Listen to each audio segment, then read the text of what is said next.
اللہ تعالیٰ کی بے شمار حمد و ثنا، جس کی نہ ابتدا نہ انتہا، جو اول ہے آخر ہے ظاہر ہے باطن ہے، سب پر غالب ہے، زمین و آسمان میں اس کی حکومت ہے۔ وہ اپنے ارادوں کو پورا کرتا ہے، وہ جو چاہتا ہے پیدا کرتا ہے، جس شکل میں چاہتا ہے پیدا کرتا ہے۔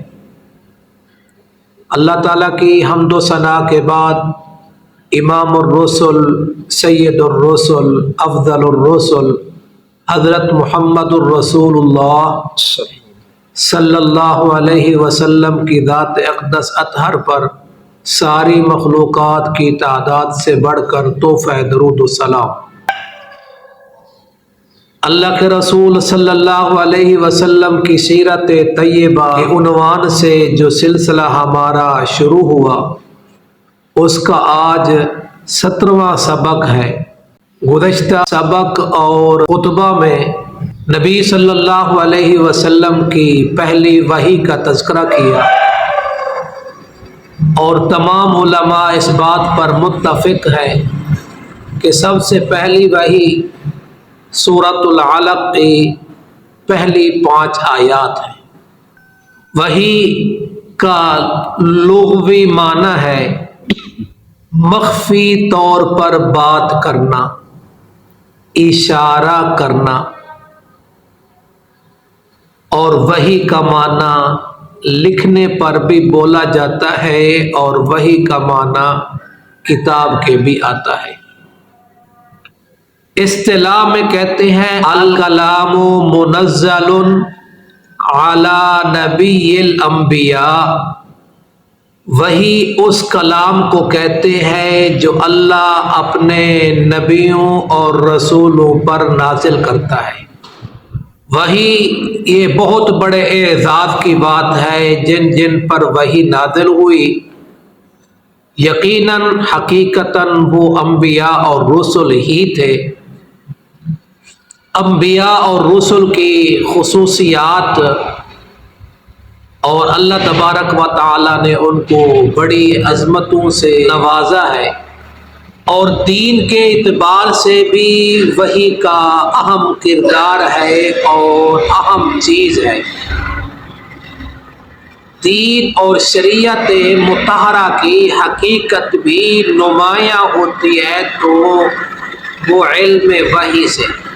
ارکان اسلام کی تشریح اور تفصیل بھی ہمیں وحی کے ذریعے معلوم ہوئی۔ وحی کی ابتدا ہوئی خوابوں سے۔ میرے آقا صلی اللہ علیہ وسلم کو سچے خوابوں سے، اور خوابوں کے بعد پھر یہ سب سے پہلی وحی نازل ہوئی، اور جبرائیل علیہ السلام اپنی اصلی شکل میں آئے، اور یہ پھر وحی کا سلسلہ یہ شروع ہو گیا۔ حضرت جبرائیل علیہ السلام کبھی انسانی شکل میں بھی آتے ہیں۔ علماء کرام نے لکھا ہے حضرت دہیہ کلبی رضی اللہ تعالی عنہ کی شکل میں آتے، یہ بڑے حسین تھے۔ تو اللہ تبارک و تعالی نے اپنے پیارے پیغمبر صلی اللہ علیہ وسلم پر جب وحی کا نزول کیا، تو آقا صلی اللہ علیہ وسلم کو وحی سے پہلے محمد بن عبداللہ بھی کہا جاتا تھا، آمنہ کا لال بھی کہا جاتا تھا، عبد المطلب کا پوتا بھی کہا جاتا تھا، صادق کہا جاتا تھا، امین کہا جاتا تھا۔ لیکن جیسے ہی پہلی وحی کا نزول ہوا تو محمد بن عبداللہ سے محمد الرسول اللہ ہو گئے۔ بالفاظ دیگر حضرت خدیجہ رضی اللہ تعالی عنہا نے جس مقصد کی وجہ سے نکاح کیا تھا، وہ دیکھ رہی تھی، دیکھ چکی تھی کہ یہ نوجوان ہے، اس کے نشیب و فراز میں، زندگی میں، سفر میں، حضر میں عجائبات نظر آ رہے ہیں، اس کی خصوصیات نمایاں ہو رہی ہیں۔ تو حضرت خدیجہ رضی اللہ تعالی عنہا نے اس وجہ سے شادی کی پیشکش کی، پیغام بھیجا۔ وہ سمجھ گئی، جہاں دیدہ تھی، عمر رسیدہ تھی، وہ سمجھ گئی کہ یہ کوئی عظیم ہستی ہے، تو اس عظیم ہستی پر جب اب وحی کا نزول ہوا تو پہلے 5 آیات نازل ہوئی، پھر اس کے بعد آقا صلی اللہ علیہ وسلم کو وضو کا طریقہ سکھایا گیا، وضو سے لے کر حج تک کے ارکان یہ سارے منزل من اللہ ہیں، اللہ تبارک و تعالیٰ کی طرف سے ہے۔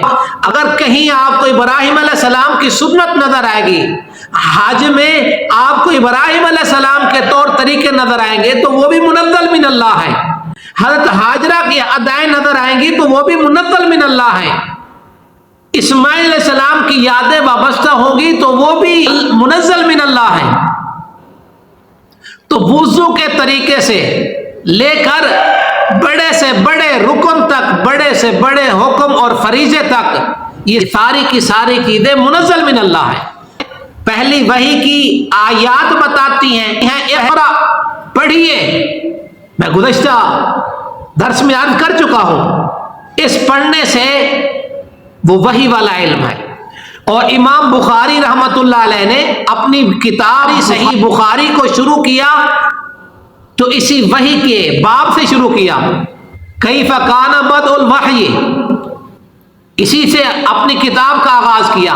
اس کے بعد ایمانیات کا ذکر ہے، اس کے بعد علم کا ذکر ہے، اس کے بعد وضو کا تذکرہ ہے، اس کے بعد اسی طرح ابواب باندھے، لیکن ابتدا کس سے کی؟ وحی سے۔ اور یہ حقیقی علم ہے، وحی کا علم حقیقی، یقینی اور قطعی ہے۔ اس کے علاوہ جتنی علوم ہیں وہ ظنی ہیں۔ میڈیکل سائنس تحقیق کرتی ہے، 2 4 6 8 10 سال کے بعد کہتی ہے جی نہیں، یہ ہمارا ریسرچ ناقص ہو گئی ہے، یہ ہماری تحقیق ناقص ہے، یہ تحقیق ہے، یہ نئی تحقیق ہے، یہ جدید تحقیق ہے، یہ جدید سائنس والے کہتے ہیں، یہ جدید سائنٹسٹ کہتے ہیں۔ اور قرآن مجید منزل من اللہ ہے، نبی صلی اللہ علیہ وسلم پر جو وحی کا نزول ہوا یہ بھی منزل من اللہ ہے، یہ خطا سے پاک ہے۔ اللہ تبارک و تعالیٰ کا علم خطا سے پاک ہے، اللہ تعالیٰ کی ذات بھول سے پاک، چوک سے پاک، تھکن سے پاک، غفلت سے پاک، ظلم سے پاک، اونگ سے پاک، نیند سے پاک، شریکوں سے پاک، عیبوں سے پاک، وزیروں سے پاک، مشیروں سے پاک، آنے سے پاک، جانے سے پاک، کھانے سے پاک، پینے سے پاک۔ پاکی جس کی شان ہے، حمد جس کی آن ہے، اس اللہ تبارک و تعالیٰ کی طرف سے یہ وحی کا نزول ہو رہا ہے۔ دین اسلام کا سارا دار و مدار وحی پر ہے۔ اب وحی کا نزول ہوا، پیارے پیغمبر صلی اللہ علیہ وسلم کو محمد بن عبداللہ سے محمد الرسول اللہ کہا جانے لگا تو مشرکین کو بڑی تکلیف ہوئی، اعتراض کرنے لگے کہ یہ شخص کہتا ہے مجھ پر وحی نازل ہوتی ہے، اگر یہی بات ہے تو پھر وحی ہم پر کیوں نہیں آتی؟ ہم پر بھی وحی کی جائے اور یہ بتایا جائے کہ یہ واقعی میرے نبی ہیں، میں ان پہ وحی نازل کرتا ہوں، تم بھی مانو ہم پر بھی وحی نازل ہو، اللہ تعالیٰ ہم سے بھی کلام کرے۔ تو اللہ تبارک و تعالیٰ نے یہاں ان کے اعتراض پر وحی کی 3 قسموں کا ذکر کیا، اور حدیث پاک میں 4 قسم کی وحیوں کا تذکرہ آتا ہے، یعنی ٹوٹل وحی کی کتنی قسمیں بن جائیں گی؟ 7 اقسام۔ تو اللہ تبارک و تعالیٰ نے اس کے جواب میں یہ سورۃ الشورى کی آیت نمبر 51 میں فرمایا وَمَا كَانَ لِبَشَرٍ أَن يُكَلِّمَهُ اللَّهُ، کسی انسان کے لیے یہ ممکن ہی نہیں کہ اللہ تعالیٰ اس سے کلام کرے۔ اللہ تعالیٰ کی گفتگو سننے کی کوئی صلاحیت اور طاقت نہیں رکھتا، انسان کے جسم کی طاقت نہیں ہے، قوت نہیں ہے کہ وہ اللہ تبارک و تعالیٰ سے براہ راست بات کر سکے۔ ما کان لبشر ان یکلمہ اللہ، اللہ تعالیٰ سے بات کر سکے۔ جنت میں دیدار ہوگا، جنت میں اللہ گفتگو فرمائے گا، اپنا کلام سنے گا، میدان معاشر میں بھی اللہ، حساب کتاب کے وقت بھی اللہ تعالیٰ کلام کرے گا، گفتگو کرے گا، اور عالم برزخ میں بھی اللہ تبارک و تعالیٰ بعض خوش نصیبوں سے کلام فرمائے گا۔ حضرت جابر رضی اللہ تعالیٰ عنہ کے والد حضرت عبداللہ رضی اللہ تعالیٰ عنہ جنگ احد میں شہید ہو گئے. بیٹا جابر پریشان رہتا تھا، باپ کی جدائی، 9 بہنوں کا بھائی، اور اس کے ذمہ قرض بھی تھا. پریشان اور افسردہ رہنے لگے. تو آقا صلی اللہ علیہ وسلم نے فرمایا اے جابر تو کیوں پریشان ہوتا ہے؟ تو خوش نصیب ہے کہ اللہ نے عالم برزخ میں تیرے باپ سے ہم کلام ہوا. تیرے والد کو عالم برزخ میں اللہ تعالیٰ سے ہم کلامی کا اعزاز حاصل ہوا ہے، تو کیوں پریشان ہوتا ہے؟ تو اللہ تبارک و تعالیٰ نے فرمایا ما کان لبشر ان یکلمہ اللہ، یہ دنیا کے اندر کوئی آدمی اللہ تعالیٰ سے ہم کلام ہو سکے یا اللہ تعالیٰ کا دیدار کر سکے. موسیٰ علیہ السلام نے بھی کہا تھا ربی ارنی یا اللہ میں تجھے دیکھنا چاہتا ہوں، مجھے اپنا آپ دکھا، اپنا دیدار کرا. فرمایا لن ترانی، ہرگز نہیں دیکھ سکتے مجھے. تو فرمایا ما کان لبشر ان یکلمہ اللہ الا وحیا، مگر وحی کے ذریعے. تفسیروں میں آتا ہے فاوحى لها القرار واستقر، اللہ تبارک و تعالیٰ نے زمین کی طرف اشارہ کیا، وحی کی، زمین قرار پکڑ گئی اور ٹک گئی. تو الا وحیا یا وحی کے ذریعے. سورۃ النحل ہے، اس میں شہد کی مکھی کا تذکرہ ہوتا ہے. اللہ کہتا ہے وَأَوْحَىٰ رَبُّكَ إِلَى النَّحْلِ، وحی کی ہے تیرے رب نے شہد کی مکھی کی طرف، أَنِ اتَّخِذِي مِنَ الْجِبَالِ بُيُوتًا وَمِنَ الشَّجَرِ وَمِمَّا يَعْرِشُونَ. کیا وحی کی؟ یہاں کون سی وحی مراد ہے؟ وہی وحی جو نبیوں کی طرف ہوتی ہے؟ ہرگز نہیں. بِالطَّبْعِ، طبیعت میں ڈال دی. کیا فرمایا؟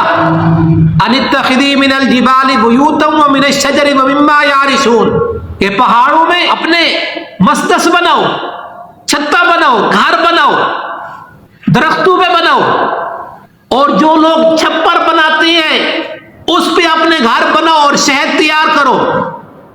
کیسے؟ ثم کلی من کل ثمرات فاسلکی سبل ربک ذللا یخرج من بطونها شراب مختلف الوان. مختلف پھلوں کے جا کے رس چوستی ہے، اسی لیے کسی شہد کا رنگ سرخ ہوتا ہے، کسی کا زرد ہوتا ہے، کہ کس رنگ کا ہوتا ہے، کوئی کس رنگ کا ہوتا ہے. یہ جس طرح جن جن پھلوں کا رس چوستی ہے وہ کلر اس شہد کا نمایاں ہوتا ہے، ظاہر ہوتا ہے. تو فرمایا اس کو جا کے چوسو، اور اللہ تبارک و تعالی نے فرمایا فیہ شفاء للناس، اس میں لوگوں کے لیے شفا ہے. اور آقا صلی اللہ علیہ وسلم نے فرمایا علیکم بالشفاءین، 2 شفاؤں کو لازم پکڑو، العسل والقرآن. ایک شہد ہے، دوسرا قرآن مجید ہے. شہد میں اللہ تعالیٰ نے شفا رکھی ہے. تو بہرحال بتانا یہ چاہتا تھا کہ یہ شہد کی طرف جو وحی کا تذکرہ آتا ہے یہ وہ وحی نہیں ہے جو نبیوں والی وحی ہوتی ہے، بلکہ یہ صرف اس کی طبیعت میں ڈال دی، اس کو الہام کر دیا. اللہ نے اپنی قدرت سے اس کی طرف رہنمائی اور اس شہد کے حاصل کرنے کی طرف ہدایت کر دی. اور اسی طرح حضرت موسیٰ علیہ السلام کی والدہ کی وحی کا تذکرہ آتا ہے وَأَوْحَيْنَا إِلَىٰ أُمِّ مُوسَىٰ أَنْ أَرْضِعِيهِ فَإِذَا خِفْتِ عَلَيْهِ فَأَلْقِيهِ فِي الْيَمِّ وَلَا تَخَافِي وَلَا تَحْزَنِي إِنَّا رَادُّوهُ إِلَيْكِ وَجَاعِلُوهُ مِنَ الْمُرْسَلِينَ. یہ سورۃ القصص ہے. سورۃ طٰہٰ میں بھی اس کا تذکرہ آتا ہے. اللہ کہتے ہیں وَأَوْحَيْنَا إِلَىٰ أُمِّ مُوسَىٰ، ہم نے موسیٰ علیہ السلام کی والدہ کی طرف وحی کی ہے. تو یہ کون سی وحی ہے؟ یہ وہی وحی مراد ہے جو عام طور پر آپ سمجھتی ہیں، سنتے رہتے ہیں. ہرگز نہیں. تمام علماء محدثین مفسر اس بات پہ متفق ہیں کوئی عورت نبی نہیں بنی، کسی عورت کو نبوت نہیں ملی، کہ اللہ کا قرآن کہتا ہے وَمَا أَرْسَلْنَا مِن قَبْلِكَ إِلَّا رِجَالًا نُوحِي إِلَيْهِمْ. اے میرے پیغمبر صلی اللہ علیہ وسلم، ہم نے آپ سے پہلے جتنے رسول بھیجے وہ سب مرد تھے. نوحی الیہم، ان کی طرف وحی کیا کرتے تھے. یہ نبیوں کی وحی جو ہے نا وہ علیحدہ قسم ہے، اور یہ جن وحیوں کا تذکرہ کر رہا ہوں یہ لغوی معنی میں ہے، ان کے دل میں ڈال دی. ان ارضعیہ، اس کو دودھ پلاتی رہو. فَإِذَا خِفْتِ عَلَيْهِ، جب تمہیں ڈر لگنے لگے، فَأَلْقِيهِ فِي الْيَمِّ، تو دریا میں ڈال دو۔ سورۃ طٰہٰ میں فرمایا أَنِ اقْذِفِيهِ فِي التَّابُوتِ، اس کو بکسے میں ڈالو، صندوقچے میں ڈالو۔ یہاں فرمایا أَلْقِيهِ فِي الْيَمِّ، اس کو دریا میں ڈالو، بکسے کے اندر ڈالو، بکسے کو دریا میں پھیلا دو۔ لا تخافی ولا تحزنی، خوف بھی نہیں کرنا، غم بھی نہیں کرنا۔ انا رادوہ الیکی، ہم اس کو تیری طرف لوٹائیں گے۔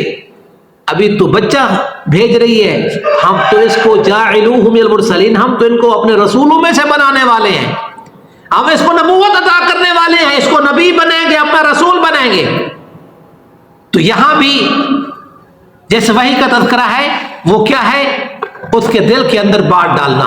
تو اسی کو اللہ تبارک و تعالیٰ نے فرمایا کہ کسی انسان کے لیے ممکن نہیں اللہ تعالیٰ اس سے کلام کرے الا وحیاً، مگر وحی کے ذریعے۔ آقا صلی اللہ علیہ وسلم سے پوچھا یا رسول اللہ وحی کیا چیز ہے؟ آقا صلی اللہ علیہ وسلم نے فرمایا مثل سلسلۃ الجرس، ایک آواز ہے، کنٹی کی سی آواز ہے۔ نازل بہ الروح الامین علی قلبک لتکون من المنذرین، وہ جبریل علیہ السلام آتے، اس کو امانت دار فرشتے نے نازل کیا تاکہ آپ نصیحت کرنے والوں میں ہو جائیں۔ تو جبریل علیہ السلام آتے اور اس وحی کا اتنا بوجھ ہوتا کہ سخت سردیوں کے موسم میں بھی آپ کے چہرے مبارک پر، جسم مبارک پر پسینہ آ جایا کرتا تھا۔ تو آقا صلی اللہ علیہ وسلم کی طرف اس طرح وحی ہوتی اور دہیا قلبی کی شکل میں بھی آ جاتے۔ تو اللہ تبارک و تعالی فرمایا الا وحیا او من وراء حجاب، یہ پردے کے پیچھے۔ جیسے آقا صلی اللہ علیہ وسلم معراج پر گئے، اللہ سے ہم کلام ہوئے، جیسے کوہ طور پر موسیٰ علیہ السلام اللہ تعالیٰ سے گفتگو کیا کرتے تھے، اللہ تعالیٰ سے ہم کلام ہوتے تھے، من وراء حجاب، یہ پردے کے پیچھے۔ وَكَلَّمَ اللَّهُ مُوسَىٰ تَكْلِيمًا، اللہ تعالیٰ سے ہم کلامی کا جو شرف ہوا، یہ پردے ہوتے تھے۔ اور ایک دفعہ حضرت جبرائیل علیہ السلام نے کہا یا رسول اللہ مجھے آج اللہ تعالیٰ کا اتنا قرب حاصل ہوا ہے کہ اس سے پہلے کبھی اتنا قرب حاصل نہیں ہوا۔ فرمایا جبرائیل تو کتنا اللہ تعالیٰ قریب ہوا؟ فرمایا میرے اور اللہ تعالیٰ کے درمیان صرف 70,000 نور کے پردے باقی رہ گئے تھے، اس کے علاوہ کوئی چیز درمیان میں نہیں تھی۔ اور من وراء حجاب، یہ پردے کی اوٹ میں حجاب، اللہ تبارک و تعالیٰ بات کرے۔ او یرسل رسولا فیوحی باذنہ ما یشاء، یا اللہ تعالیٰ کوئی پیغام لانے والا بھیج دے جو اس کے حکم سے جو چاہے وہی بھیجے، وہی نازل کرے، یعنی فرشتوں کے بھیج کر اللہ تعالیٰ جو اپنی منشا ہو، جو اللہ تبارک و تعالیٰ کی طرف سے ارادہ ہو، اسی کو آ کر فرشتہ نبی صلی اللہ علیہ وسلم کو سنا دیتا ہے، سکھا دیتا ہے، ان کے قلب اطہر پر نازل فرما دیتا ہے۔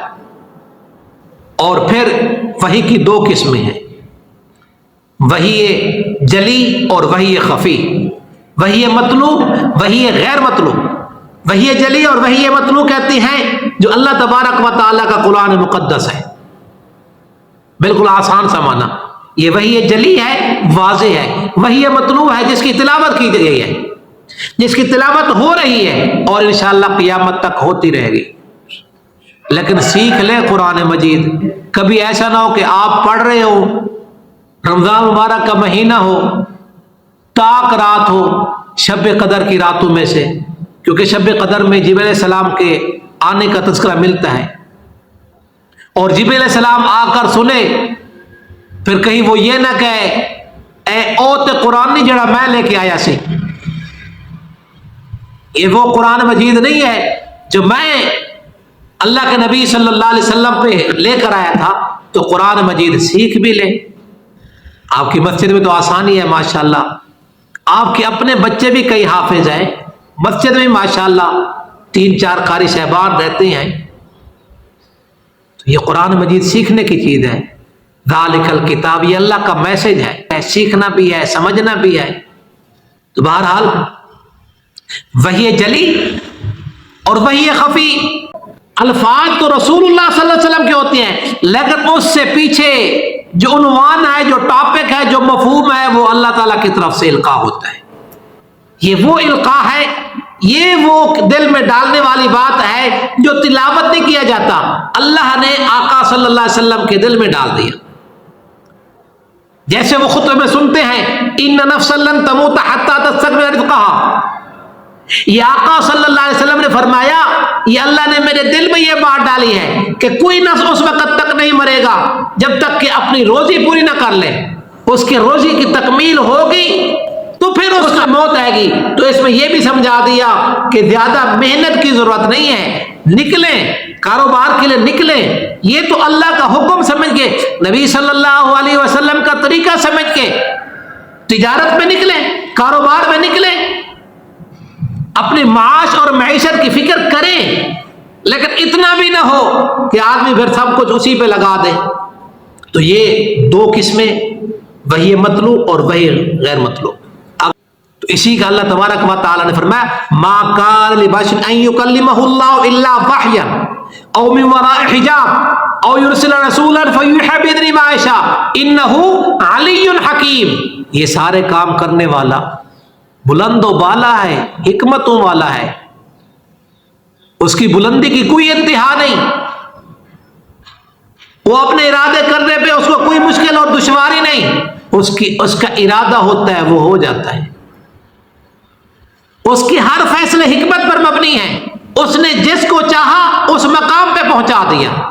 آگے بھی سنیے وَكَذَلِكَ أَوْحَيْنَا إِلَيْكَ رُوحًا مِّنْ أَمْرِنَا، اسی طریقے سے ہم نے آپ کی طرف وحی بھیجی ہے اپنے حکم سے ایک روح۔ بعض علماء لکھا ہے روح سے مراد کون ہے؟ جبریل علیہ السلام، اور کچھ علماء نے کہا ہے روح سے مراد قرآن مجید ہے۔